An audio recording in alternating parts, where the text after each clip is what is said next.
A flesh-eating parasite that feeds on cattle is back in the U.S. decades after it was eliminated. That invasive pest has been spreading north through Mexico. This threat is something called the new American screwworm fly. The new world screwworm problem. The new world screwworm fly threat. Texas, the 3rd of June, 2026.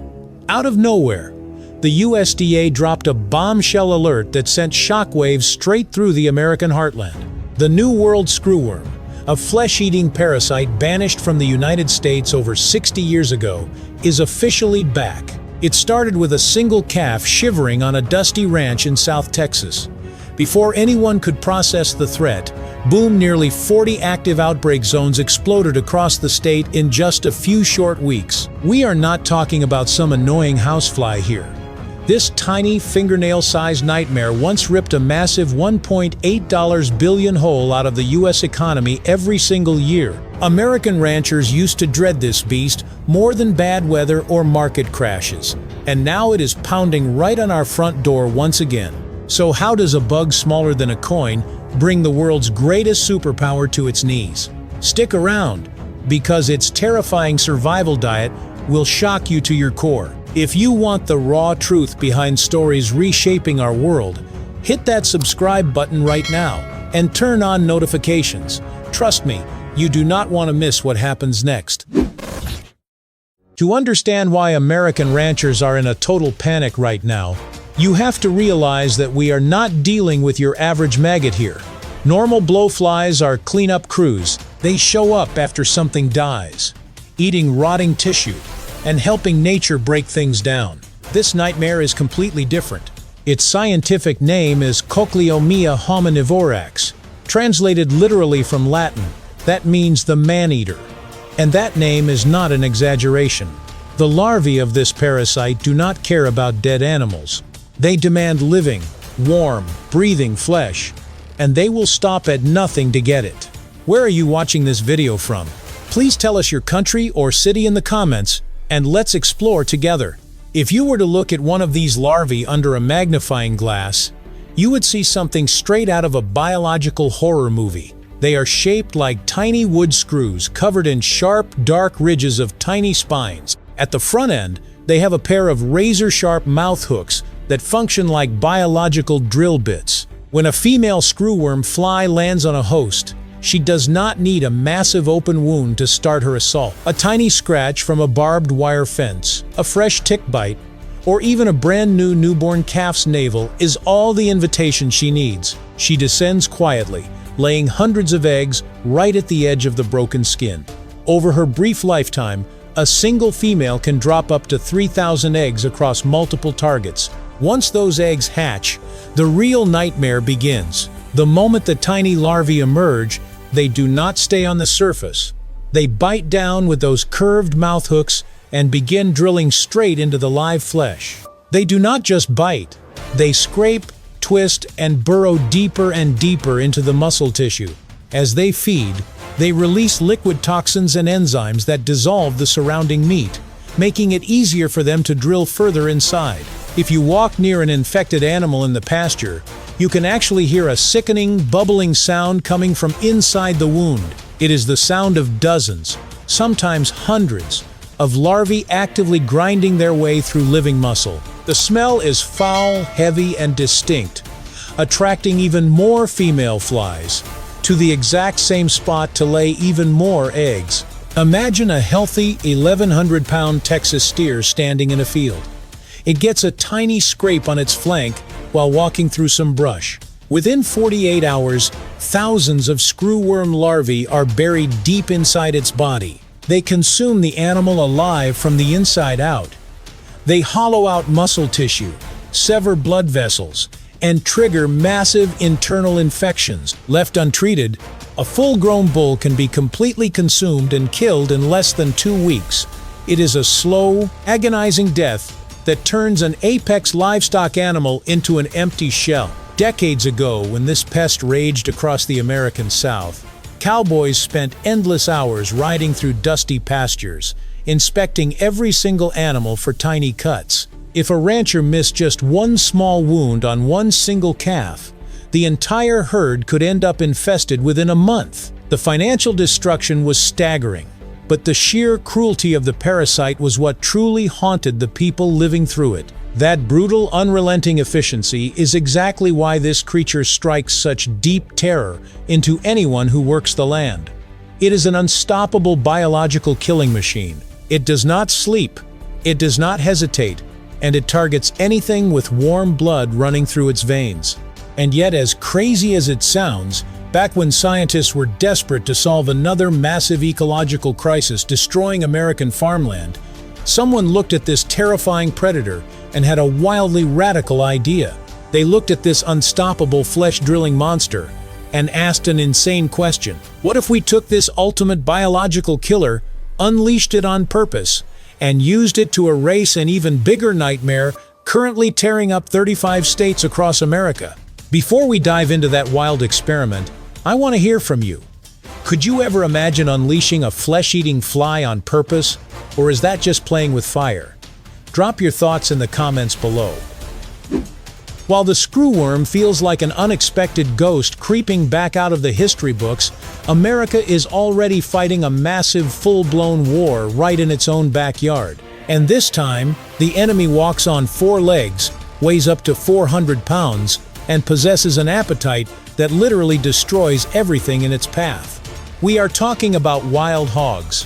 Across 35 states, an estimated 6 million invasive wild boars are currently terrorizing the American landscape.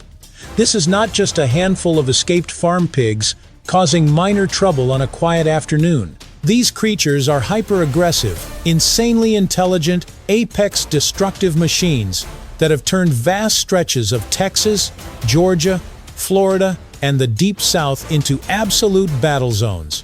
If you are loving this wild breakdown, make sure to hit that subscribe button right now so you never miss another deep dive into the crazy stories shaping our world.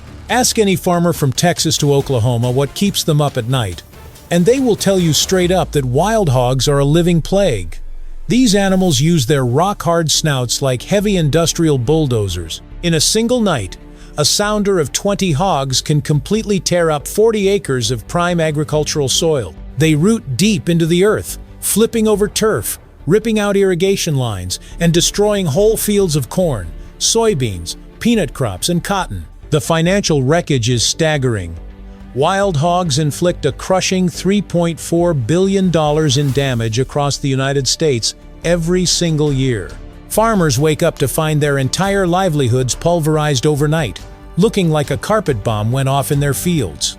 And the physical destruction is only half the nightmare.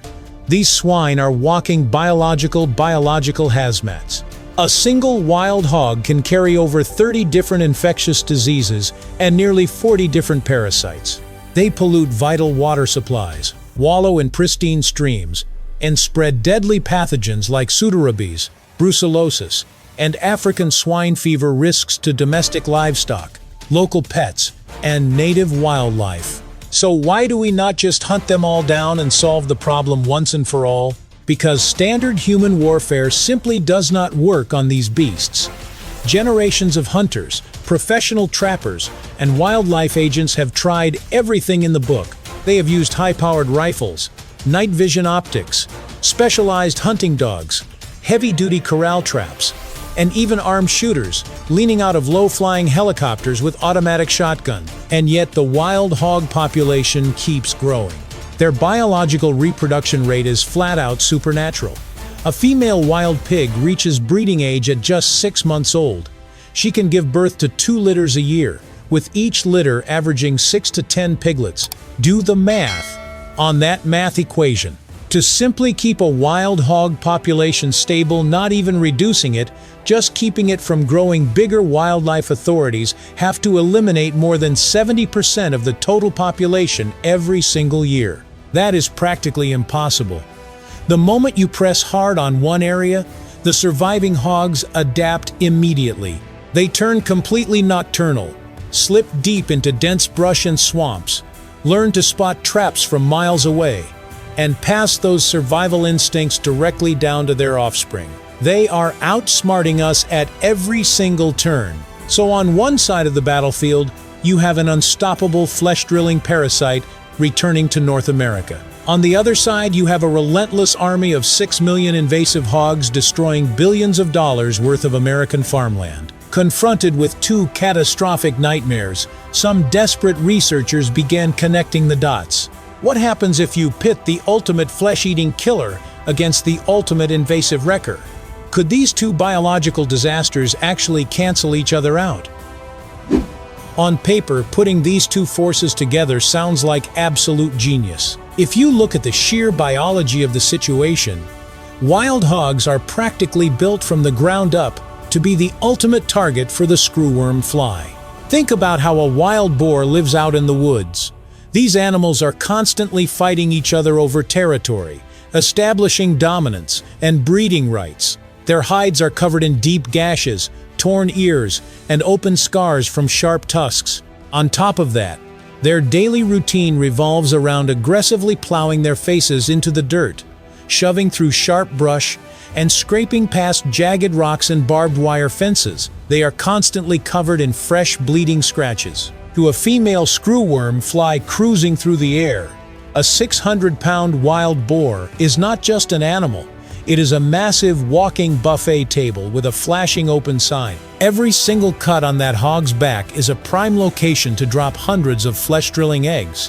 When you sit down and crunch the biological numbers, the math points to an absolute total slaughter in favor of the flies. Look at the reproduction cycle of a wild hog. A sow carries her piglets for about 4 months before giving birth to a single litter. It takes another 6 months for those young pigs to grow up and start reproducing themselves.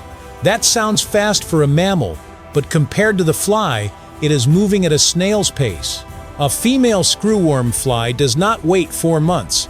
Her entire life cycle, from the moment an egg hits a wound, hatches into a flesh-eating larva, burrows deep into muscle tissue, drops to the dirt to form a pupa, and emerges as a fully grown winged adult, takes a lightning-fast 3 weeks. 3 short weeks.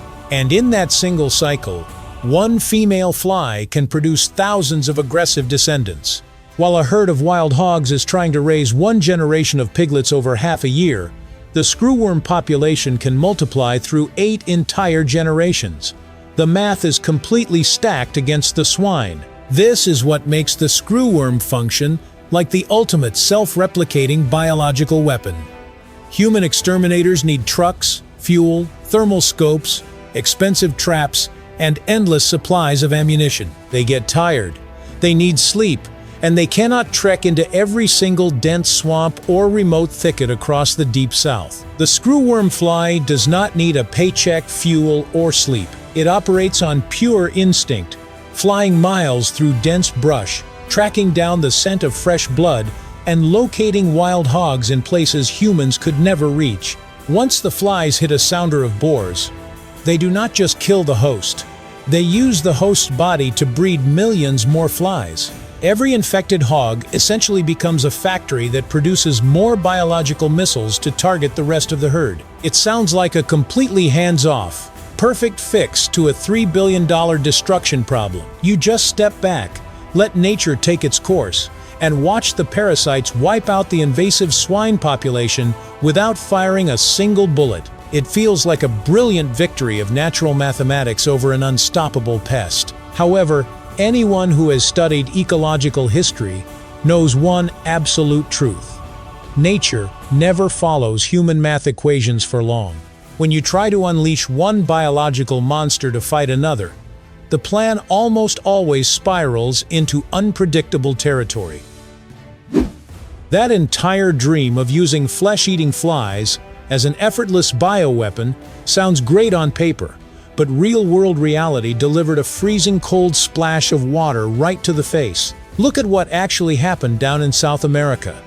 Researchers in Uruguay conducted a massive field study tracking over 600 wild boars living directly in screwworm-infested territories. The prediction was that these boars would be completely wiped out. The actual result? Less than 5% of those wild hogs showed any serious infestation at all. It turns out wild pigs are tough as nails. They possess an incredibly thick layer of dense skin, tough gristle, and thick mud armoring that acts like natural body armor. Instead of dying off, infected boars simply survived the flesh-drilling larvae. They turned into mobile bioincubators, roaming across hundreds of miles and scattering billions of screwworm flies into brand new untouched territory. By trying to unleash a parasite to destroy an invasive pest, you do not solve the problem.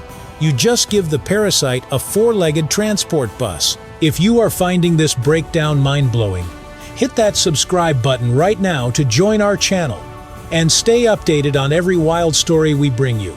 The fundamental flaw in this radical idea is terrifyingly simple. Screwworms do not have an off switch. They do not possess a target discrimination protocol, and they do not care about human borders or conservation goals. They are blind, bloodthirsty parasites that view every single warm-blooded creature on the planet as a potential host. Once you release millions of flesh-eating flies into the wild, you cannot recall them. They will not limit their feeding frenzy to wild hogs. They will swarm right past those mud-covered boars and descend directly upon prized beef cattle, domestic horses, dairy cows, family pets, and native wildlife. Even humans are on the menu. A simple scratch from working out in the yard or a small insect bite could turn any person into a host for flesh-drilling larvae. We do not have to guess what this nightmare looks like, because history already gave us a brutal preview back in 2016. An unexpected screwworm outbreak erupted down in the Florida Keys. The flies targeted the endangered key deer population, an iconic miniature deer species found nowhere else on Earth. Because these gentle animals had no natural defenses or thick hides, the parasites tore through them with relentless cruelty. In just a few short months, the flies brutally wiped out over 20% of the entire remaining key deer population before federal authorities managed to lock the area down. It was a horrific, eye-opening reminder of what happens when this creature gets loose in the wild. Relying on a blind, flesh-eating monster to solve an ecological crisis is a catastrophic gamble where the house always wins. The collateral damage to American agriculture, native ecosystems, and public safety is simply too massive to ignore. You end up trading a destructive farm problem for a horrifying public health disaster. So if releasing a flesh-eating parasite is way too dangerous, how on earth do we stop these 6 million invasive hogs without destroying everything else in the process? Instead of unleashing a biological monster we cannot control, we are learning to win this fight using pure human intelligence and cutting-edge tech. Today, farmers and wildlife managers are turning the tide with cell phone-activated smart traps that can capture an entire sounder of boars at once, alongside thermal imaging drones that strip away the cover of night and render the darkness useless. We are proving that true strength does not come from unleashing chaos, but from maintaining precise, disciplined control. And there is a profound life lesson hidden right here for all of us. When life throws massive, overwhelming problems our way, our first instinct is often to react with equal force or resort to desperate, chaotic quick fixes. But fighting fire with fire usually just burns down the whole house. Real wisdom lies in stepping back, keeping your composure, and choosing smart, calculated strategy over reckless emotion. Knowing when not to release a monster is the ultimate sign of maturity and strength. Now I want to hand the mic over to you. If the choice was sitting in your hands right now, would you ever risk releasing a flesh-eating parasite to save our nation's farmlands? Or is that a line we should never cross? Drop your thoughts in the comments down below. I read every single one. If you enjoyed this story and found value in today's lesson, please hit that subscribe button, give this video a thumbs up, and share it with a friend. Thank you so much for watching. Stay safe out there, and I will see you all in the next video.